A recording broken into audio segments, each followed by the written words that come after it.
Thank you. All right, welcome to AIM Tip 5.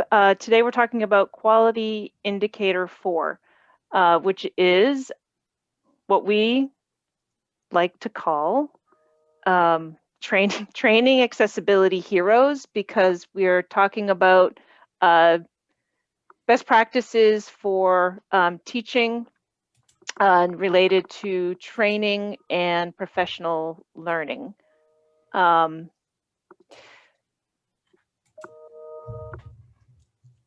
Sorry, I have another window open here for breakouts. So thank you so much for joining us. We've made our way through quality indicators 1 to 3, onto quality indicator 4.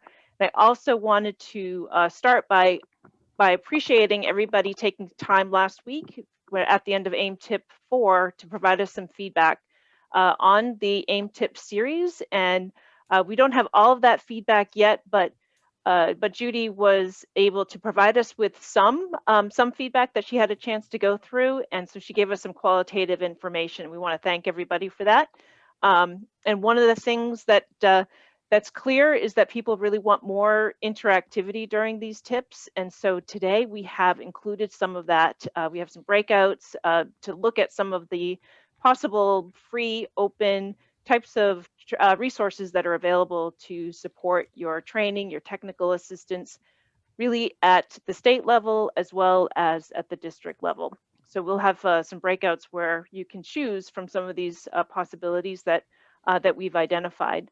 Some of them that are part of the built into the quality indicators, so give you a chance to explore those, and then in groups, and to be able to talk about them with others, as well as to share some of the resources that you use in your state or in your district related to AIM and accessible technology.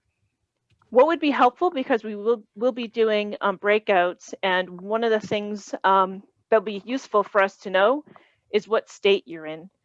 So if you would put on your Zoom name tag, and on your Zoom name tag, start with your state abbreviation and your full name. So my example there is Deb Fitzgibbons, who I've used in the past because she comes to I think she's here probably today, and I didn't want to call out anybody who may not be here. Deb usually is. So the example there is Oregon and Deb Fitzgibbons. So just your state abbreviation and your full name. Don't forget that for all of these AIM tips, we have accompanying learnings, suggestions, experiences from the previous AIM cohort from 2014 to 2019. So take a look at, this was from March of 2019, I believe, and we heard from Daniel McNulty from the Patents Project in Indiana. We heard from Rachel Schultz and Jan Rogers from Ocala in Ohio, and we heard from Jessica McKay in Ysleta, Texas on this, for this particular webinar in 2019, but how some of their states are using their internal capacity, both what their state education agency is doing to support professional learning and technical assistance, as well as their Assistive Technology Act projects. So Indiana was talking about their patents project and some of the things that they're doing related to training. They have a grant project where they recruit districts through an application process and put them through, I think it's a 2 or 3 year cycle of professional development. Ocala in Ohio has an online learning series. They have modules. And Jessica McKay talks about a badging system that she used, using some of the online learning modules that the AIM Center that we developed a couple of years ago, and that we've actually revived as part of our new website, and that we'll share with you, and will be one of the options that you have to explore during today's tip. So just to situate where we are, the quality indicators, the 7 of them are listed here from a coordinated system, which we started on March 25th. Last week we talked about written guidelines. Today we're focusing on quality indicator 4, those learning opportunities and technical assistance that states and districts can take advantage of in building their system for providing AIM. Next week, we're going to be looking at data collection and data use, and then we'll wrap up with quality indicator 7, allocation of resources. So looking specifically at quality indicator 4 today, This is about providing those professional learning, technical assistance training, whatever your state or your district refers to in terms of ensuring that there's continuous improvement and professional learnings for staff. That's what Quality Indicator 4 is all about. And what we would prefer when it comes to training and technical assistance related to AIM is that it really be embedded in some of those initiatives and those job embedded requirements and ways that any individual role or responsibility is working to improve services, teaching supports for all students, including students with disabilities. So the statement for Quality Indicator 4 is that both the state and the school districts provide or arrange for those comprehensive learning opportunities in NTA that is all areas of the provision and use of accessible materials and technologies that are accessible and high quality. And of course, pretty much every professional learning opportunity really does include something related to what are the materials, what are the technologies that are going to be used in the delivery of whether it's the professional development for teachers or technology integrators or administrators. So there's a modeling opportunity for that. What's accessible that's going to be provided in the professional learning opportunity. And then also whatever is going to be supporting students, is that accessible? So really there's an opportunity in just about every context when it comes to professional learning, training and technical assistance to include accessibility. The intent here is that these trainings, the technical assistance, the professional development is ongoing. So there's not a starting and an end point when it comes to supporting the continuous provision of accessible materials and technologies for students, but it's continuous and it's a part of all of the trainings, all professional learning. It draws upon multiple sources because we know that they're out there and offered in different forms. So thinking about these delivery of training from a universal design for learning perspective and using that also as an opportunity to model best practices for teaching and learning, and that these are comprehensive as well in terms of who are the recipients. So families, personnel, and the wider community. So we're going to focus specifically on critical component 4.3. You will see 4.1 and 2 really focus on who are the recipients of the professional learning, and really being comprehensive and creative when thinking about who within a system, either at the state or the local level, need to know about accessible materials and technologies. And we know it's pretty much everybody who has a role in supporting students. And then some of the best practices related to job embedded, as well as making sure that the professional learning happens in the context of teaching, making sure that all of the different areas of roles and responsibilities are included. 4.3 is about those sources. If you are at a state or a district and you're not sure what are the resources available to use to deliver professional learning and training and technical assistance, Critical Component 4.3 has some suggestions on where to start, and we focused on no cost or low cost supports. So within the slide deck, and I'll drop the link in the chat in a moment, the slide deck includes all of the links to each of the examples that I'm going to show. So that's why I'm going to stop sharing and give you the link to the folder today that has both the slide deck and the quality indicators. These have the links to the 4 different options that we'll be exploring.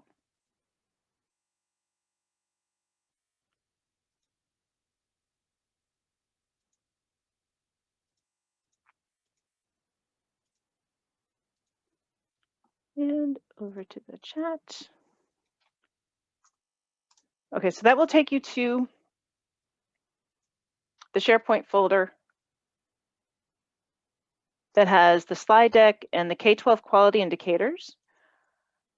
Those will have the links to each of the following examples of resources, technical assistance that are part of the quality indicators. And then we will be going into breakouts. So as we're going through each of these examples, be thinking about which one resonates with you, that you want to know more about, because during the breakout, you'll have an opportunity to join some others who want to share it in exploration of going a little bit deeper into one of these. So the first one we're going to look at, of course, is our very own. As I mentioned, we have revived the online learning series that we developed in 2018. And they're not yet, but they're just fresh on our website. They eventually will be under the AIMS Center resources section under Get Started. But for now, until they get there, you can do a search for online learning series up here in the search field of our website. And it'll be the first result that comes up. So these are 5 modules. We selected the topics based on thinking of what are all the possible areas that an educator, a digital learning specialist, an AT provider, an administrator, trying to be really comprehensive about across roles and responsibilities, thinking about the pipeline from the material and how it reaches students, or the technology and it reaches students. What are all the different best practices that are involved in that? And so we built each of these modules based on those best practices. So there are 5 of them, starting with introducing accessible materials and technologies, creating accessible digital documents, locating caption videos and creating your own, selecting accessible digital materials and technologies, and then finally, providing accessible formats for pre-K-12 learners. So what you'll find in these in the first one is really for those individuals who are just starting with understanding what the term accessible means, as well as what are some of the considerations for identifying what accessible materials and technologies are. And then under the next 3, these are really about thinking about accessibility from the perspective of everyone, and from a systems level, prioritizing from the beginning of providing accessibility for all students, not just students with disabilities. And then module 5, the providing accessible formats, that is for really targeted at special educators, IEP teams, accessible media producers, and others who really have a role in making sure that for students who have print disabilities, whether it's blindness and low vision, physical disabilities, learning disabilities such as dyslexia, what are some decision-making considerations and what are sources of accessible formats for those students. So these 5 modules are available for free on our website. They're self-paced. They're designed for independent usage.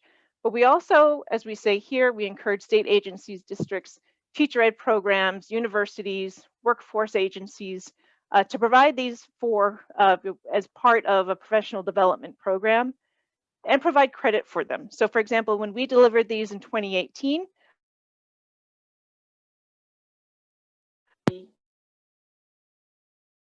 that used the modules and provided professional development credit for them. So for example, Cynthia, sorry to barge in, you dropped out for a second.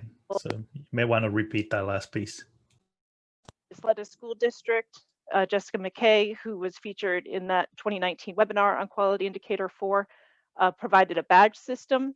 Minnesota picked them up. The Maryland Department of Education provided credit. So our goal, we don't have the capacity to provide credit or to teach these, but they are now available for others to pick them up and provide that credit. Each one has activities that can be adapted by a credit-bearing agency, for example, to develop some products for. And we're also, back in 2018, we did get pre-approval from the IAAP, the International Association on Accessibility Professionals, to provide credit for some CEUs related to these. So we have resubmitted for getting the continuation of the credit through IAAP. And we're hoping to get that so that any credit-bearing agency that provides these modules, somebody who completes that can submit documentation to IAAP to get credits toward their certification with that organization. So we'll have a few minutes in a bit if you want to delve into the online learning series that we just launched. I think it was just on Monday or Tuesday. We got these posted on our website. Very similar. Some of you I know are familiar with this 5-module series from 2018, 2019, but you'll see they've been updated and the resources are now aligned with the resources on our new website.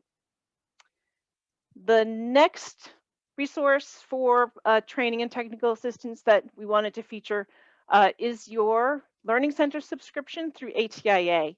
So as a reminder, every state in the cohort has a license for up to 40 seats for the ATIA Learning Center. What I'm showing here is Georgia's, but every state has a portal like this. So you have your portal. Our relationship, our partnership with ATIA is annual. So this is your portal through September 30th. Again, I'm showing Georgia's, but every state has one, and I will provide you with your link if you want to dive into yours while we're here together for this tip. But there are a number of offerings through their online catalog, and this is searchable. So when you come into the ATIA Learning Center link through your portal, you will see the options for courses here. You can search the database. So for example, if I search reading, which is related to accessible materials, a number of results come up. So you can see here digital literacy supports a UDL perspective, AT supports for students with learning disabilities. So shared reading with ebooks for students with significant cognitive disabilities, dyslexia and remote learning. So a number of really relevant, especially for today, are available. And of course, I just was choosing some that are no longer available for purchase.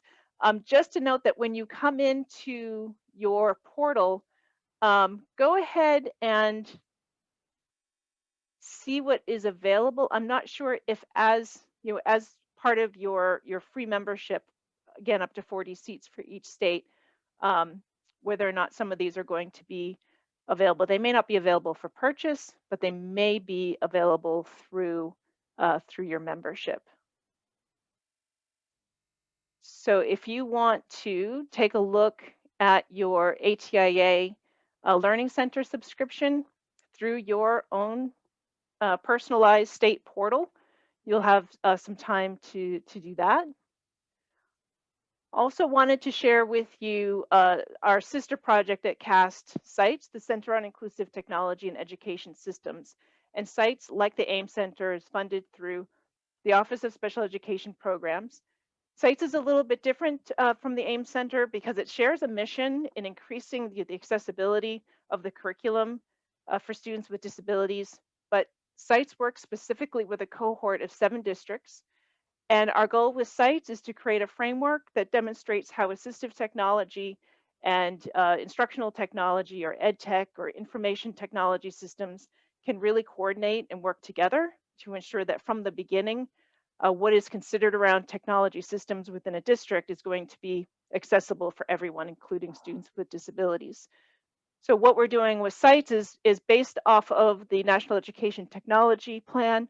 We're adapting it into a new framework that really shows specifically what are the practices related to leadership, to teaching, learning, and assessment, and to infrastructure that really supports an inclusive technology ecosystem. And of course, at the state and district level, that's really important when it comes to a consistent and reliable system for providing accessible materials and technologies. So the CITES framework is provided on the home page. There are 5 sections currently. You'll recognize these if you are familiar with the National Education Technology Plan, because these are the 5 sections of that. So over time, what we're doing with CITES is an iterative process of working with this cohort of 7 districts and implementing some evidence-based practices over time, starting with leadership. So the leadership practice phase of identifying and testing some practices related to leadership within districts that support provision of accessibility. That is where most of the time for the sites team and the work of these districts has happened.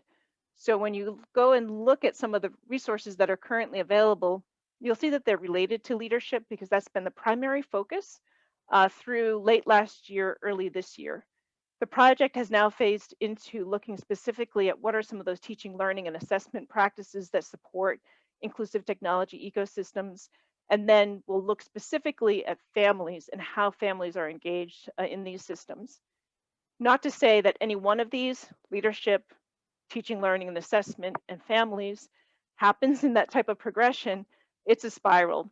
So while we are focusing on specific areas of a system that supports accessibility and inclusive technology ecosystems, we are really focusing in on certain aspects over time and spiraling around. So you will see on the site's website that there are some stories related to best practices when it comes to leadership from our knowledge development districts.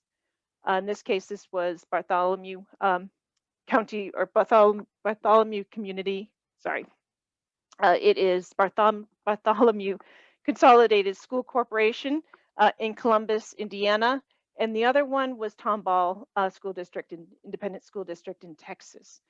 So this provides a couple of examples at the school district context of leadership practices that support accessibility, AT, as part of inclusive technology ecosystems.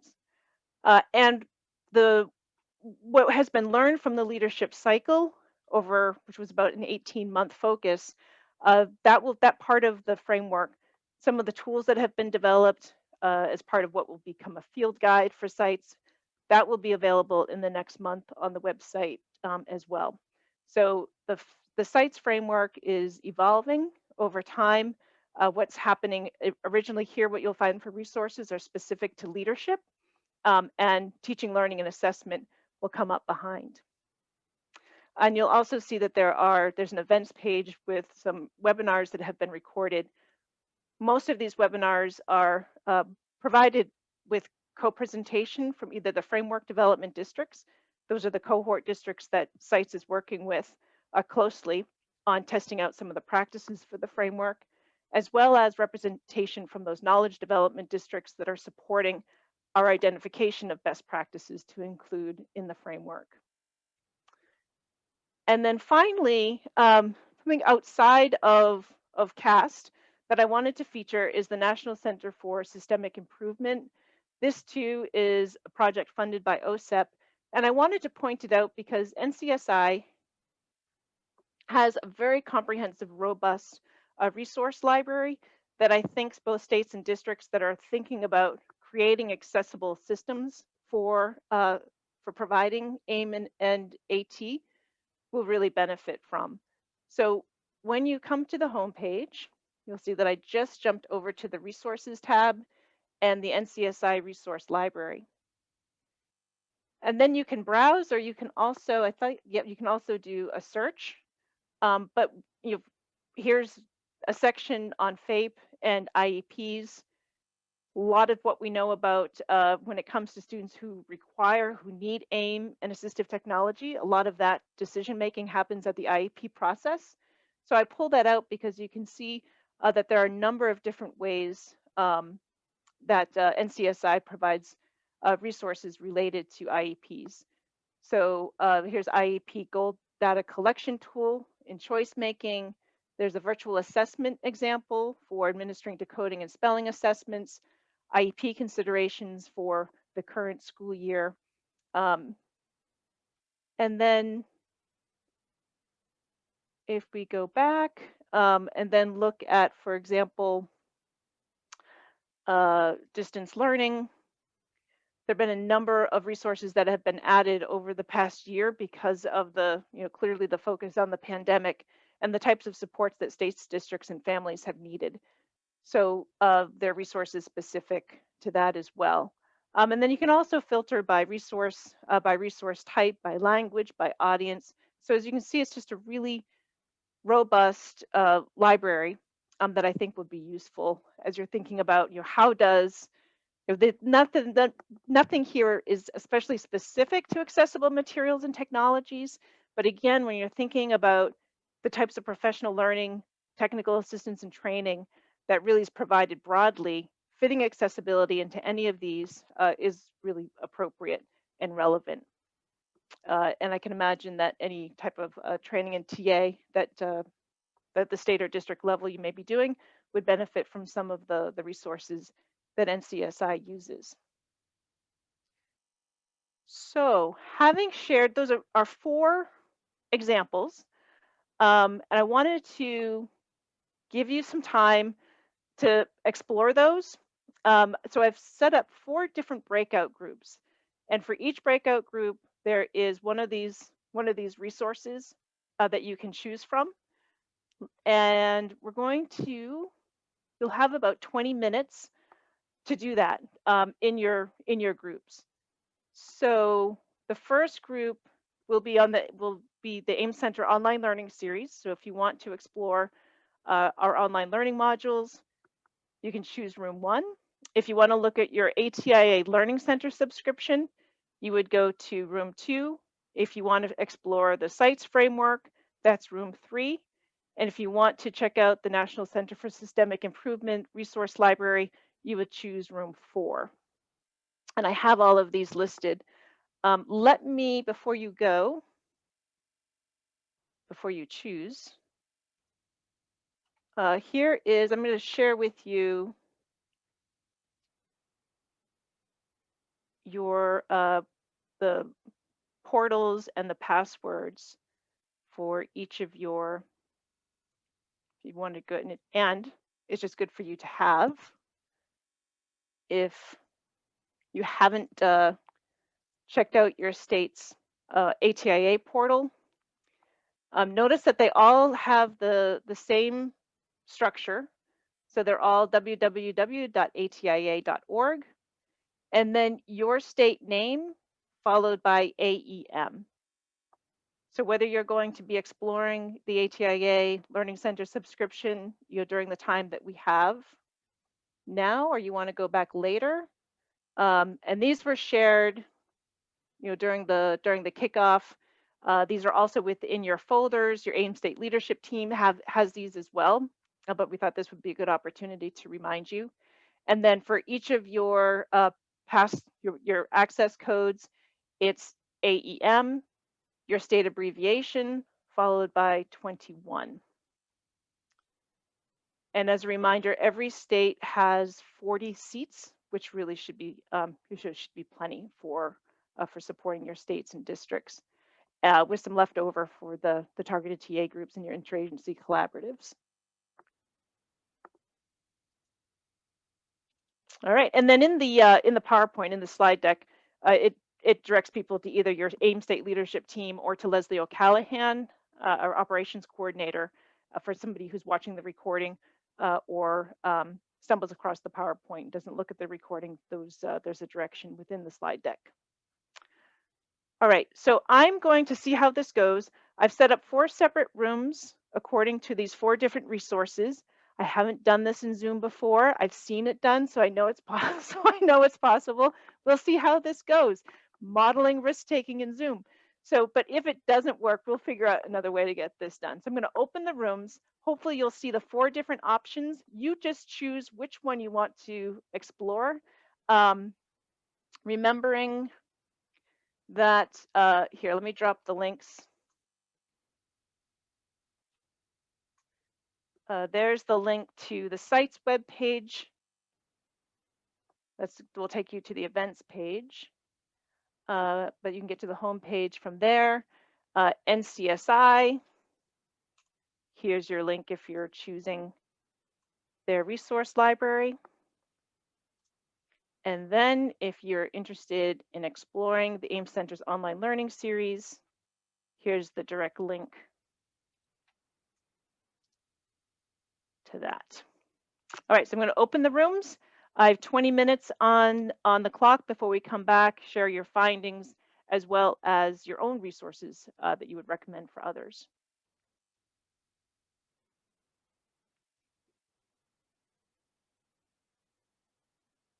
Okay, so are you seeing the options? Yes. Excellent. Is it working? Yep. And All right, looks like it's if you've never done it before, if you hover over the name of a room, you should see a join link to the right of it, and that's how you move into that room.